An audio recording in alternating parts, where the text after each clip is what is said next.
வணக்கம் நண்பர்களே. நீங்க பார்த்துட்டு இருக்குது மகிஷா கிரியேஷன்ஸ். நமது வரலாற்றிலிருந்து மறைக்கப்பட்ட ஒரு மாய வீரன். யார் அவன்? அவனது வீர தீர செயல்களை பற்றி பார்க்கலாம் இந்த கதையில. இந்திரஜித் ராவணனின் மூத்த மகன் மட்டுமல்ல, அவனது பெருமையின் சின்னமாகவும் விளங்கினான். அவனுடைய பிறப்பு ஒரு சாதாரண நிகழ்வாக இருக்கவில்லை. அவன் பிறந்தபோது எழுந்த பயங்கரமான இடியோசை இலங்கையின் மூலை முடுக்கெல்லாம் எதிரொலித்தது. அந்த சத்தம் தேவர்களையும் அச்சுறுத்தியது என்று புராணங்கள் கூறுகின்றன. அதனாலேயே அவனுக்கு மேகநாதன் என்று பெயர் சூட்டப்பட்டது. அவன் வளர்ந்தது முதல் அவனுடைய வீரமும் புத்திசாலித்தனமும் வெளிப்படத் தொடங்கின. சிறு வயதிலேயே இந்திரஜித் குருகுலத்தில் பல கலைகளையும் போர் முறைகளையும் கற்றான். வில்வித்தை, வாள்வீச்சு என எல்லாவற்றிலும் அவன் மிகச் சிறந்தவனாக விளங்கினான். ஆனால் அவனுடைய தனித்துவமான திறமை மாயாஜாலப் போரில் இருந்தது. அவன் தன் மாய சக்தியால் எதிரிகளை குழப்பவும் மறைந்திருந்து தாக்கவும் வல்லமை பெற்றிருந்தான். தேவர்களுடன் அவன் போரிட்ட கதை மிகவும் புகழ் பெற்றது. இந்திரன் தலைமையிலான தேவர்கள் இலங்கையை தாக்கிய போது சிறுவனாக இருந்த இந்திரஜித் அவர்களை எதிர்த்து நின்றான். அவனுடைய வீரத்தையும் மாயாஜாலத் திறமையையும் கண்டு தேவர்களே வியந்தனர். இறுதியில் இந்திரனை வென்று அவனை சிறைப்பிடித்தான். பிரம்மாவின் வேண்டுகோளுக்கு இணங்க பின்னர் இந்திரனை விடுவித்தான். இந்த வெற்றியின் காரணமாகவே அவன் இந்திரஜித், இந்திரனை வென்றவன் என்று அழைக்கப்பட்டான். இந்திரஜித் பெற்றிருந்த தெய்வீக ஆயுதங்களை பற்றி சொல்லியே ஆக வேண்டும். அவன் சிவபெருமானை நோக்கி கடுமையாக தவம் புரிந்து பாசுபதாஸ்திரத்தை பெற்றான். பிரம்மாவிடமிருந்து பிரம்மாஸ்திரத்தையும் விஷ்ணுவிடமிருந்து வைஷ்ணவாஸ்திரத்தையும் வரமாக பெற்றிருந்தான். இந்த ஆயுதங்கள் ஒவ்வொன்றும் பேரழிவை உண்டாக்கும் சக்தி வாய்ந்தவை.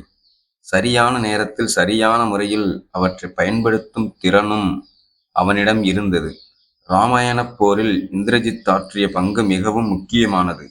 ராமனும் அவனது வானர சேனையும் இலங்கையை அடைந்தபோது இந்திரஜித் அவர்களை தீவிரமாக எதிர்த்தான். முதல் நாள் போரிலேயே அவன் நாகபாசத்தை ஏவி ராமன் மற்றும் லட்சுமணன் இருவரையும் கட்டி வீழ்த்தினான்.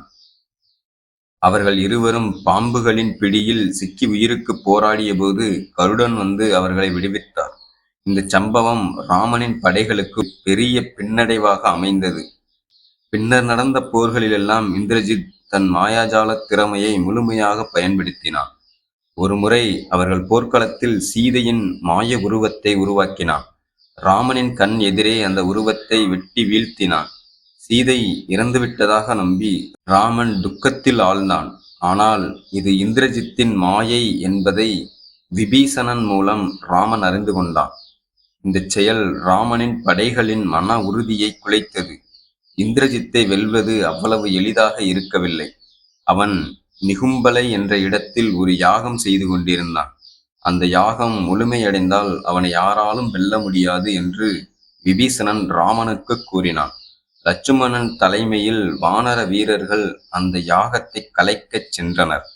கடும் போருக்குப் பிறகு லட்சுமணன் இந்திரஜித்தை எதிர்த்து நின்றான்.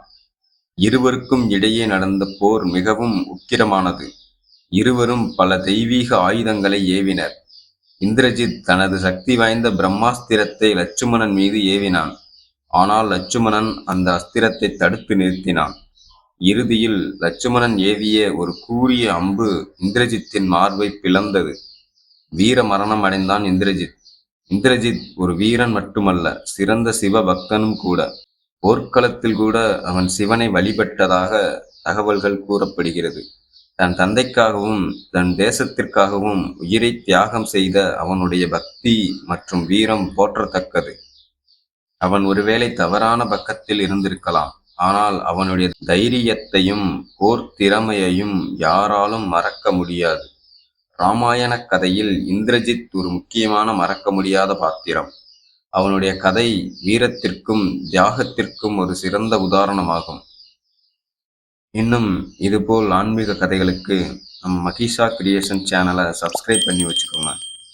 நன்றி, வணக்கம்.